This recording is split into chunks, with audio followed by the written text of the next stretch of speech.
C'était le premier jour d'Antoine en tant que garde du corps. Ses collègues féminines furent immédiatement attirées par son apparence, tandis que ses collègues masculins furent impressionnés par son passé. Il reçut rapidement sa première mission, escorter Madame Camille aux funérailles de sa tante. À peine Antoine et le capitaine Julien arrivèrent-ils à l'entrée du temple, qu'ils découvrirent que tous les gardes du corps avaient été refoulés à la porte. Les funérailles n'étaient même pas terminées, que les membres de la famille emmenèrent immédiatement Camille à l'écart pour une réunion privée. La raison était simple. Sa tante lui avait légué tous les biens à son nom. Antoine comprit immédiatement que quelque chose clochait. C'était clairement un piège préparé contre Camille. Il repoussa tout le monde autour d'elle et se plaça de force à ses côtés. 먼저 가시죠. Camille comprit qu'Antoine essayait de l'avertir du danger. Alors elle demanda à tous ceux qui l'entourèrent de partir. 이게 뭐지? 안에 들어갔을 때 분위기가 이상하다 싶으면 한 번만 눌러요. 그리고 위험하다 싶으면 두 번 누르고. 누르면? 글쎄요. Ce petit geste changea complètement la façon dont Camille voyait Antoine. En le regardant s'éloigner, elle ressentit pour la première fois un sentiment de sécurité qu'elle n'arrivait pas à expliquer. Mais dès que Camille entra dans la salle de réunion, plusieurs gardes du corps verrouillèrent immédiatement la porte, lui coupant toute possibilité de sortir. 누나, 어서 와. 잘 지냈어? 최서방, 여기 상가였어. Ses proches commencèrent à la forcer à abandonner les droits d'héritage laissés par sa tante. Si elle refusait, elle ne sortirait pas de cette pièce. Camille prit rapidement le stylo qu'Antoine lui avait donné et appuya sur le bouton caché. Grâce au dispositif d'écoute, Antoine entendit chaque mot prononcé à l'intérieur.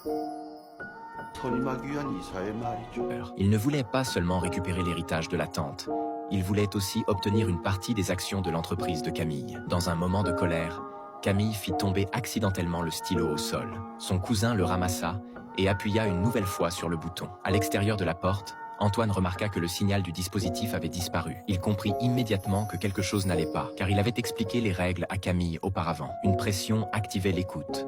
Deux pressions envoyaient un signal de détresse. Camille était sur le point de tomber dans un véritable piège. Antoine entra seul dans la salle de réunion. Les gardes devant la porte tentèrent de l'arrêter, mais il les neutralisa un par un sans le moindre effort. Avec son expérience d'ancien mercenaire d'élite, ces hommes ne représentaient aucune menace pour lui. Quelques minutes plus tard, l'alarme incendie retentit soudainement dans la salle. Antoine avait activé le détecteur de fumée au plafond, obligeant tout le monde à ouvrir eux-mêmes la porte. Lorsque Camille vit Antoine juste devant elle, elle poussa enfin un soupir de soulagement.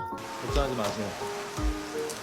장학재단 이사회는 중단시켰습니다. Antoine réussit à la faire sortir de la salle sans difficulté. Face aux dizaines de gardes du corps qui bloquaient pour leur chemin, il leur lança simplement un regard froid. Aucun d'entre eux n'osa avancer. À cet instant, Camille vit enfin le vrai visage de toutes ces personnes. Son cœur fut rempli de déception. Ces gens avaient tout préparé uniquement pour se disputer l'héritage. Sur le chemin du retour, Camille ne put plus retenir ses émotions. Pour la première fois, elle laissa couler ses larmes devant quelqu'un. Même si elle était l'épouse d'un puissant magnate, avec richesse et influence, elle avait toujours besoin de quelqu'un sur qui compter.